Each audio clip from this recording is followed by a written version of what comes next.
टंडूजाम में इंतखाबी सरगर्मियां तेज हो गई। टंडूजाम के नज़दीक बहावल जनवर में पीटीआई की जानिब से अजीम अलशान जलसा PS 61 के मीर अनवर जतोई और NA 218 पर नामजद उम्मीदवार मुहर्रम खान का जलसे से खिताब कारकुनान ने अजरक के तहाइफ पेश किया, फूलों के हार पहनाकर पत्तियां निछावर करके पुरतपाक इस्तकबाल किया। PTI के नामजद उम्मीदवार NA 218 मुहर्रम खान और PS 61 के उम्मीदवार मीर अनवर जतोई का कारकुनों की जानिब से पुरतपाक इस्तकबाल किया गया।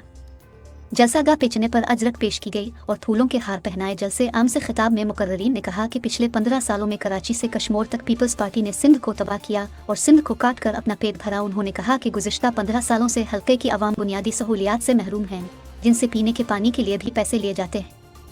8 फरवरी को आवाम को अपने मुस्तकबिल के दुश्मनों को सोचना और पहचानना होगा।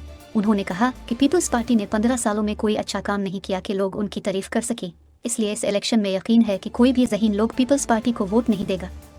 उन्होंने कहा कि म्यूनिसिपल कॉरपोरेशन टंडूजाम का करोड़ों का बजट होने के बावजूद बल्दियाती नुमाइंदे आवाम को पीने का साफ पानी फराहम नहीं कर सके। सड़कों की हालत खस्ता है। उन्होंने कहा कि 8 फरवरी को आवाम उन्हें मुस्तरद कर देंगे और PTI का साथ दें। इस मौके पर सिकंदर थैबू, अब्दुल लतीफ़ मल्ला समेत कारकुनान और इलाका मकीनों ने बड़ी तादाद में शिरकत की।